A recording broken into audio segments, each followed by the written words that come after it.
ইসলামী আন্দোলন বাংলাদেশে বর্তমান ফোকাস রাজনৈতিক অঙ্গনে। আর এই ফোকাসটা রাজনৈতিক অঙ্গনে দেওয়ার কারণ হলো একটাই, বাংলাদেশ স্বাধীন হওয়ার পরে গত 53 বছর ধরে বাংলাদেশের মানুষ কি পেলো আর কি না পেলো সেটা জাতির কাছে স্পষ্ট, ক্লিয়ার। বাংলাদেশের যে দুটি বড় রাজনৈতিক দল ছিল অতীতে, বিশ্বের বাজারে বাংলাদেশকে তারা দুর্নীতিতে চ্যাম্পিয়ন করে তোলে।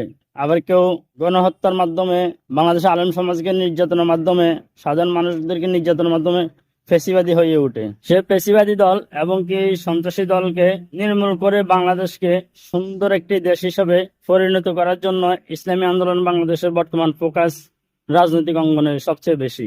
আর এই রাজনৈতিক অঙ্গনে ইসলামী আন্দোলন কাজ করার পিছনে তাদের নিজস্ব ব্যক্তিগত দলগত কোনো স্বার্থ নাই। বিনা স্বার্থে তারা দেশের জন্য কাজ করে যাচ্ছে।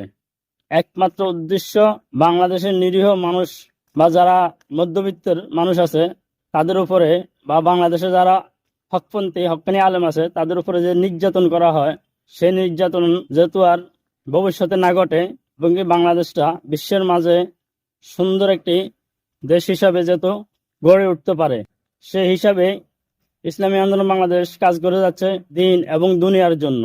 মুক্তির মূল মন্ত্র ইসলামী শাসনতন্ত্র। ইসলামী আন্দোলন বাংলাদেশ জিন্দাবাদ, হাত পাকা মার্কা জিন্দাবাদ।